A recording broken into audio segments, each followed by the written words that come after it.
waktu tu aku memang seorang di tengah hutan, jauh daripada penempatan orang. Jam 1 pagi aku kena tindih.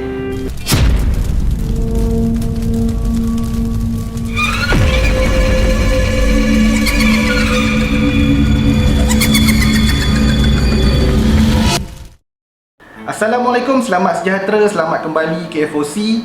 Ok guys, aku terima banyak gila komen yang request untuk aku kongsikan kisah seram ataupun pengalaman seram / gangguan yang pernah berlaku sewaktu aku berkemping selama ni. Ok, jadi hari ni aku akan kongsikan satu kisah yang berlaku sewaktu aku solo trip camping pada tahun 2018. Sebelum ni aku pernah berkongsi dua kisah misteri yang berlaku sewaktu aku dalam perjalanan menuju ke lokasi camping. Untuk kisah-kisah dekat yang berlaku dekat di lokasi camping itu sendiri, aku ingat pada mulanya aku memang tak nak cerita lah. Aku memang nak simpan untuk diri sendiri lah, sebagai pengalaman ataupun untuk panduan diri sendiri kan. Aku bukan apa, aku tak nak, kalau aku berkongsi benda ni, aku tak nak perkongsian aku ni akan mungkin menakut-nakutkan orang. Atau mungkin ada mereka-mereka yang baru nak mencuba solo camping dan ataupun bercamping ni, mungkin mematahkan semangat dia orang kan. Ok, dalam berpuluh kali aku buat solo camping dan ratusan kali aku camping dengan kawan-kawan aku, cuma ada dua sahaja lokasi camping ataupun campsite yang pernah berlaku sesuatu lah, ataupun berlaku, tak tahu lah nak cakap gangguan atau apa. Dan kedua-dua tempat ni adalah lokasi wild camping, bukan campsite, bukan hutan lipo. Dia memang lokasi yang mungkin orang jarang pergi ataupun orang tak pernah pergi. Jadi mungkin tempat tu tempat dia lah, dan kita orang pergi camping kat situ. Jadi peratusan ataupun kekerapan berlakunya gangguan sewaktu kita orang beraktiviti ataupun camping ni adalah sangat-sangat jarang lah. Dua daripada mungkin beratus tempat kan. Dan since konten macam ni ada permintaan, ada peminat dia sendiri, jadi aku decide untuk aku cerita je lah. Lagipun sekarang ni tengah time lockdown, tengah PKP semua ni kan. Aku nak keluar camping pun tak boleh. Jadi aku akan berkongsi pengalaman aku lah sewaktu aku bercamping, perkara-perkara yang boleh dikatakan misteri lah yang pernah berlaku sewaktu aku camping di lokasi camping itu sendiri. Ok, aku akan teruskan dengan perkongsian kisahku kali ni. Trip ni berlaku pada Julai 2018. Aku buat satu solo trip, solo camping di Kulim, Kedah. Spesifiknya aku ke Terap Pine Forest yang terletak dekat Kulim, Kedah.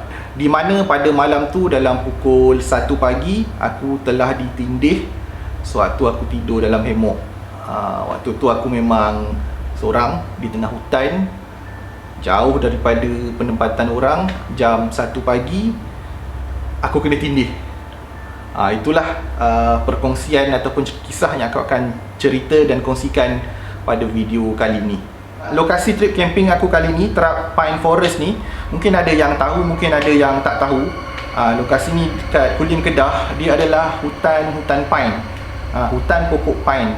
Dia agak luas. Aku rasa dekat Semenanjung mungkin ini salah satu ataupun satu-satunya hutan ataupun hutan pine forest yang berskala hutan lah. Mungkin ada pokok-pokok pine tapi mungkin ditanam-tanam tepi pantai saja, bukan luas ataupun dengan skala hutan. Ok, di Terap Pine Forest ni sebenarnya ini adalah kali kedua aku camping dekat situ.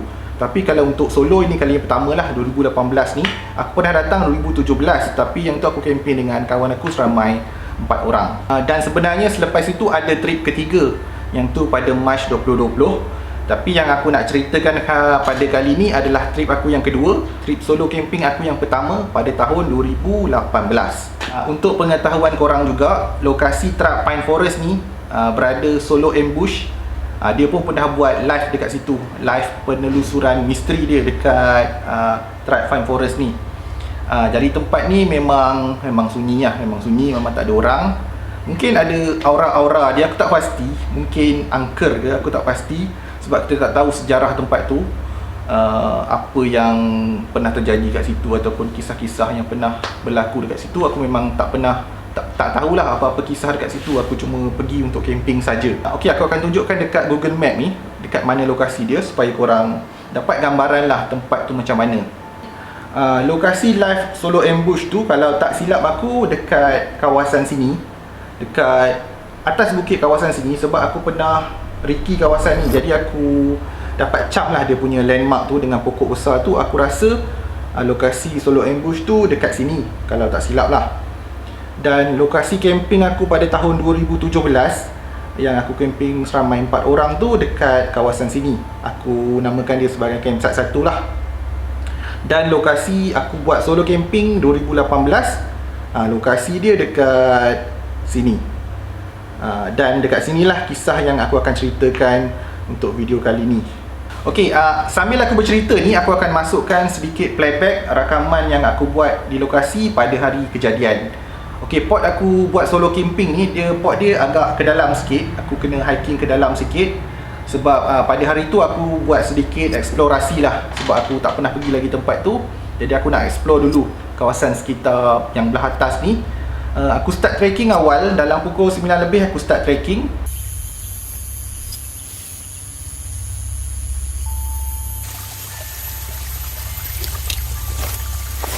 Dari campsite 1 aku menuju ke bahagian dalam, ke hutan. Aku kena merentas satu sungai. Aku start hiking dan aku berpusing lah di kawasan sekitar bukit tu untuk cari mana kawasan-kawasan yang strategik, yang best, yang sesuai.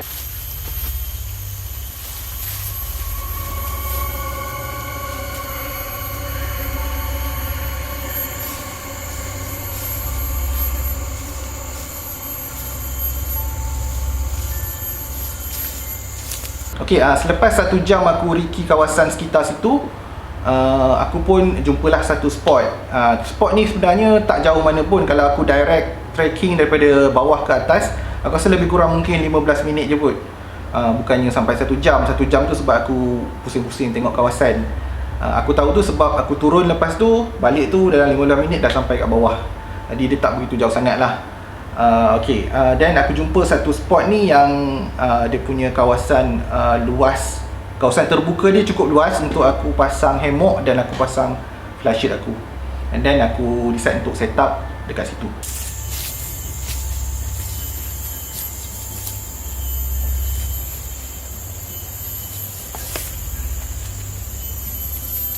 Since aku sampai situ sebenarnya agak awal, hari masih awal lagi. And then aku decide untuk aku prepare aku punya makanan dulu untuk aku makan tengah hari. Selepas aku makan tengah hari tu dah settle, barulah aku set up aku punya hammock dan flashlight untuk dijadikan tempat tidur aku pada malam tu.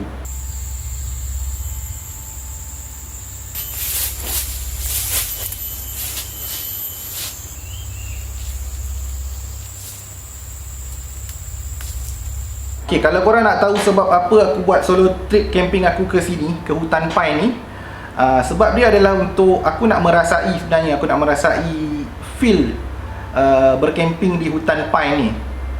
Sebab biasa kan kita cuma tengok daripada video-video Mak Saleh kan. Jadi itulah aku rasa nak try dan nak merasai. Sebab dia suasana dia lain lah, pokok-pokok dia pun sekeliling lain, dia punya feel tu memang lain lah. Cuma yang membezakan dekat sini tak sejuk dan tak ada salji je lah. Itu je lah yang membezakan.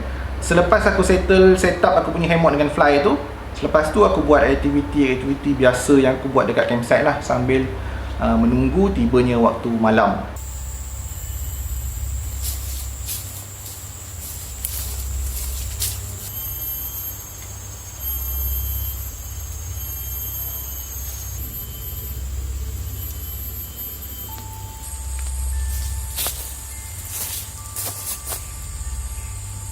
Daripada masa aku sampai ke campsite, tengah hari, petang, malam, setakat ni macam biasa, tak ada apa-apa yang pelik ke apa, tak ada apa, cuma macam biasa. Sampailah ke malam, sampai aku prepare aku punya makan malam, aku makan dan settle, dan aku santai lah dalam aku punya hammock dan layan campfire.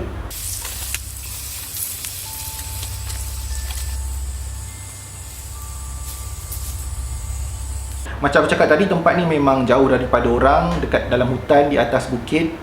Jadi untuk ancaman manusia tu aku yakin lah memang aman. Sebab bagi aku bila aku buat solo camping ataupun aku camping ni, ancaman utama yang aku risaukan adalah manusia sebenarnya. Jadi aku rasa kat sini memang aman lah, tak ada apa. Dan untuk ancaman binatang-binatang menjala, aku dah nyalakan campfire sejak aku datang tu sampailah ke malam. Dan aku sentiasa ada pisau aku lah dekat aku punya pinggang. Jadi untuk faktor keselamatan tu aku rasa okey lah, aku yakin. Biasanya bagi pot yang pertama kali aku datang untuk first time camping, kebiasaannya malam tu memang susah sikit nak tidur lah. Dan secara jujurnya aku memang ada rasa takut sikit lah malam tu. Yelah, tempat tu tempat baru, kita orang baru datang situ. Tempat tu of course memang ada penghuni dia, tapi aku rasa penghuni dia pun mesti pelik kan, apa Muhammad ni buat kat sini kan. Jadi malam tu aku cuba untuk tidur awal. Lebih kurang dalam pukul 11 malam macam tu aku dah masuk tidur lah. Aku dah baring dalam hemok aku dan aku cuba untuk tidur.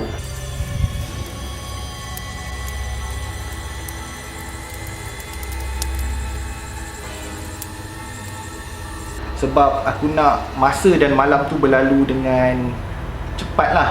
Aku kena tidur, itu je cara dia. Tak ada cara lain, kena hadap jugalah. Selepas aku masuk hemok, aku cuba untuk tidur tu, akhirnya aku terlelap jugalah. Tapi tak adalah tidur nyenyak pun. Orang cakap macam tidur-tidur ayam macam tu je. Sampailah ada satu masa tu aku dapat rasakan yang aku akan bakal kena tindih tau. Benda ni memang kita akan rasa. Bagi akulah, sebab aku sebenarnya aku pernah jugalah kena tindih sebelum-sebelum ni. Tapi bukan kat Amsat lah. Kebanyakannya waktu dululah, waktu aku belajar dekat U dulu. Dah tua-tua ni tak ada sangat kot rasanya. Tapi pengalaman tu memang dah ada lah. Mungkin pada korang yang mungkin pernah kena tindih, mungkin korang dapatlah rasa dia tu. Dia ada feel dia tau. Bila kita dah nak dekat kena tindih tu, kita ada rasa sesuatu lah. Memang kita boleh sense benda tu. Okay, macam mana rasa dia tu bila nak kena tindih tu? Masa tu badan kita akan mulai kaku tau. Anggota badan tak boleh bergerak, kaki tangan memang tak boleh bergerak, suara tak keluar, tak boleh menjerit, mata boleh terbuka. Dan kadang-kadang tu kita mungkin akan nampak bayangan-bayangan hitam. Tapi pada malam tu aku tak nampak bayangan apa. Cuba mungkin kawasan tu gelap ke apa kan. Cumanya aku dapat dengar suara lah dekat telinga kan. Dia ada macam bunyi-bunyi yang, macam mana nak cakap, bunyi yang seram tau. Suara setan. Dia adalah dia punya, bukan cakap, dia macam suara lah. Tak boleh nak, tak tahu nak macam mana nak bunyikan dia kan. Dia macam bunyi setan lah gitu kan. Itu sebelum ataupun dah time dekat-dekat nak kena. Bila dah kena tu rasa ada benda duduk atas kita tau, ataupun baring atas kita. Masa tu memang confirm tak boleh bergerak lah. Memang tak boleh bergerak, tak boleh menjerit. Apa yang mampu dibuat pada masa tu cuma aku baca doa, aku baca ayat kursi, aku ucap Allahu Akbar, Allahu Akbar. Itu semua dalam hati je masa tu. Memang dalam hati je kita baca. Dan kebiasaannya bagi aku, masa tu bacaan ni memang agak tunggang langgang lah bagi akulah. Tempoh masa kena tindih ni biasanya dia tak begitu lama lah. Dia tak adalah sampai berjam-jam.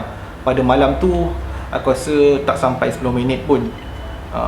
Waktu aku baca bacaan apa semua tu, dan aku ucap Allahu Akbar, Allahu Akbar tu, dia makin lama dia makin macam lepas sikit-sikit tau. Dan akhirnya dia terus hilang. Dan bila dia hilang ataupun kita dah tak kena tindih tu, barulah masa tu kita boleh, anggota badan kita ni boleh bergerak. Dan automatik pada masa tu aku terus menjerit lah. Aku menjerit dan aku nak cakap aku marah pun ada gak. Aku cakap lebih kurang macam ni lah, jangan ganggu aku, macam tu lah, lebih kurang dengan nada yang marah dan tegas. Dan selepas tu aku terus bangun daripada baring tadi. Aku duduk, aku tengok jam, masa tu pukul 1 lebih pagi. Dan selepas je aku bangun tu, selepas aku kena tindih tu, aku terus dengar ada bunyi anjing tau. Bunyi anjing menyalak lah, dia sahut menyahut. Bunyi anjing tu dia tak begitu dekat, tapi aku boleh dengar jelas lah. Aku rasa mungkin anjing tu dekat bawah bukit tu. Automatik lepas tu ada bunyi anjing. Itu salah satu petanda juga tu kan.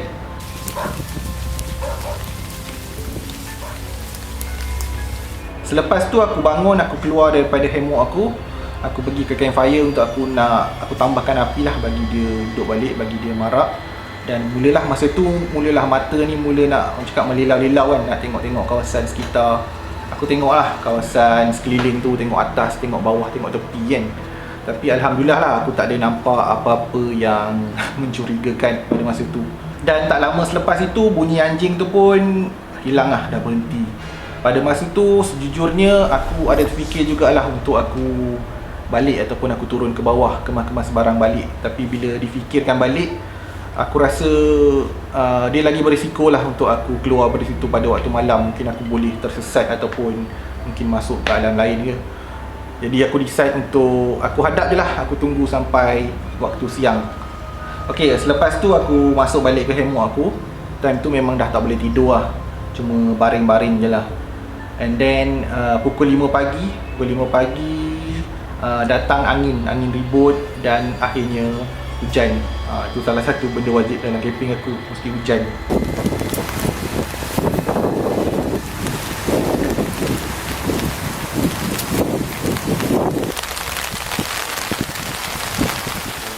Hujan sampai ke subuh macam tu. Aku terus tak tidur lah daripada peristiwa tu sampai ke pagi tu aku memang tak tidur. Sampailah matahari terbit.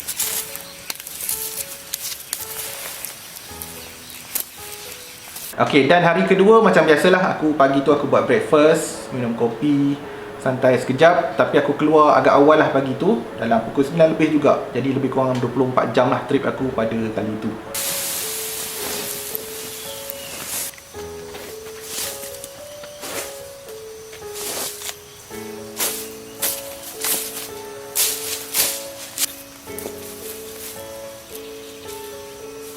Daripada pembacaan aku, kejadian kedai tindih ni boleh dikaitkan dengan gangguan makhluk halus.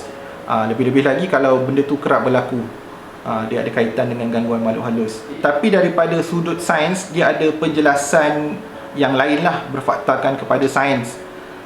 Kejadian ni dinamakan sebagai sleep paralysis, di mana berlaku dalam keadaan badan kita separuh sedar. Biasanya dalam fasa kita baru-baru nak tidur, baru nak terlelap, ataupun kita dekat-dekat nak terbangun daripada tidur kita. Pada waktu itu sebenarnya badan kita ni dalam keadaan hibernate. Kita punya organ ataupun kita punya otak berfungsi, aktif. Cumanya otak kita tidak hantar isyarat untuk anggota badan kita bergerak ataupun buat sesuatu lah. Sleep paralysis ni dia boleh berlaku disebabkan seseorang itu mungkin berhalusinasi ataupun memikirkan benda yang bukan-bukan, ataupun disebabkan stres ataupun penat. Itu daripada sudut sains je lah. Ok, bagi aku terimalah kedua-dua pendapat ni. Logik juga kalau nak dikatakan berlaku gangguan makhluk halus, disebabkan lokasi itu sendiri di dalam hutan, tempat orang tak pergi kan. Memanglah ada penghuni dia dekat situ, memang tempat dia.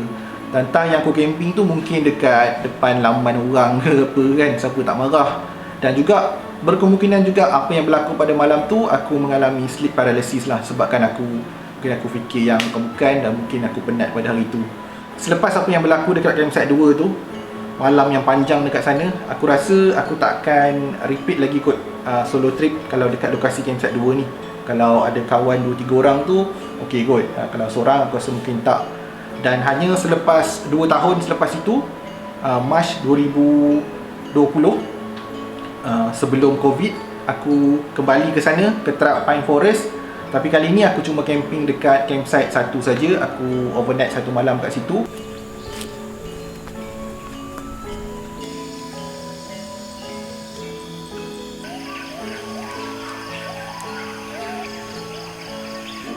Dan kali tu alhamdulillah lah, semua okey je, semua berjalan lancar macam biasalah, tak ada apa-apa. Okey, itulah saja perkongsian aku hari ni. Salah satu pengalaman aku sewaktu aku bersolo camping di hutan pine. Aku harap perkongsian aku ni dia tidak akan mematahkan semangat korang lah, kepada siapa-siapa yang nak mencuba buat camping ataupun buat solo camping. Ini hanyalah sekadar perkongsian aku. Benda-benda ni memang sangat jarang berlaku lah, jangan risau. Yang penting kita kena ingat, di alam ni siapa yang paling berkuasa, dan mohonlah perlindungan supaya kita dijaga daripada segala gangguan sewaktu kita melakukan aktiviti-aktiviti kita di hutan ataupun di mana-mana. Jadi untuk perkongsian kali ni sampai sini saja. Terima kasih kepada korang yang telah menonton sampai ke akhir video. Jumpa korang lagi di video akan datang. Assalamualaikum. Bye-bye.